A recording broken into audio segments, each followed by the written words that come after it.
और इतने अच्छे गुरु तुम्हें मिल गए हैं, इन्होंने तुम्हें इतना विश्वास बना दिया और तुमने इनका शरीर छूट जाने के बाद भी विश्वास को नहीं तोड़ा। और हे सुब्री, जो अपने विश्वास में प्रेम रस घोर देता है और इनका विश्वास, इनकी भक्ति के बल से ही हमारा आगमन हुआ है।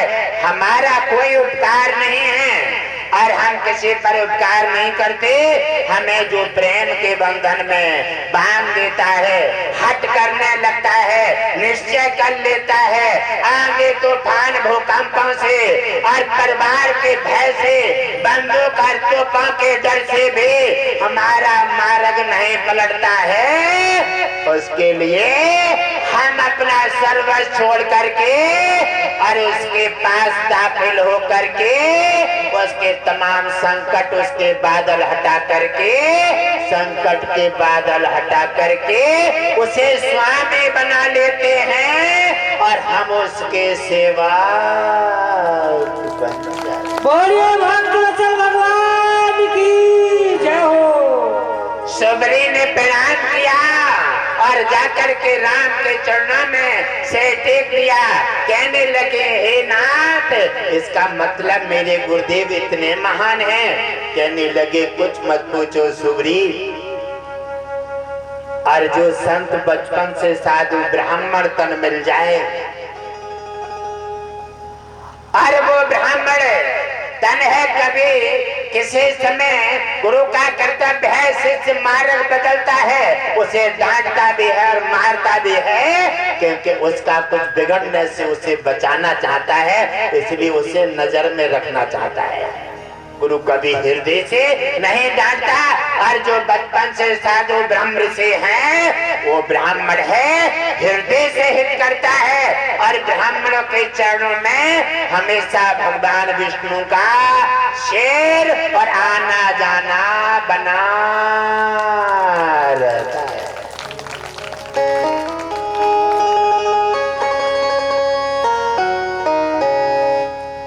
सुबरी कहने लगे, हे नाथ, ये कृपा करके बताइए कि अब आगे क्या होने वाला है। उन्होंने कहा, सुबरी, पहले अपने बारे में सोचिए। आपने बड़े कष्ट उठाए हैं, घर से झंझट झेले हैं और सबका बड़ा बड़ा प्रहार झेले हैं, प्रकृति के काले बादलों के भी झंझट तुमने झेले हैं, और पहले अपना बताइए सुब्री, तुम क्या चाहते हो। उन्होंने कहा, नाथ, असल पूछो तो अब दुनिया ये रहने लायक नहीं है। बोले, फिर क्या चाहते हो।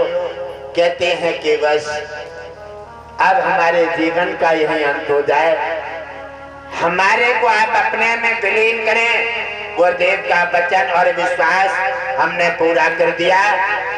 भगवान राम ने उन्हें वरदान दिया, हे सुब्री, तुम्हारा और गुरुजनों का और हमारा तीनों का नाम इतिहासों में दाखिल होगा और जब तक पृथ्वी आकाश रहेगा और तब तक तुम्हारा नाम अजरामर रहेगा।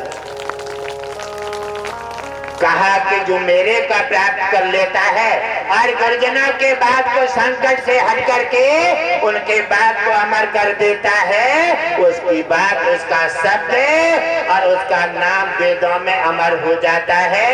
कहे सुब्री, जब तक पृथ्वी आकाश रहेगा तब तक तुम्हारा नाम अजर अमर रहेगा। इसी समय राजा राम ने सुब्री का वहीं पर शरीर से रो निकाल करके और अपने में लीन कर लेते हैं। और लक्ष्मण जी कहने लगे, अब इनका शरीर का दाह संस्कार कौन करेगा, क्योंकि इनके तो कोई है नहीं। राम आंखों में आंसू भर के कहने लगे, हे लक्ष्मण, अरे जिसने तुम्हारे पीछे इज्जत बेच दी, मान अपमान सब आंधी तूफान भूकंप और सब झेले हैं, और गुरुजनों के बात को विश्वास लेकर के और तुम्हारा भरोसा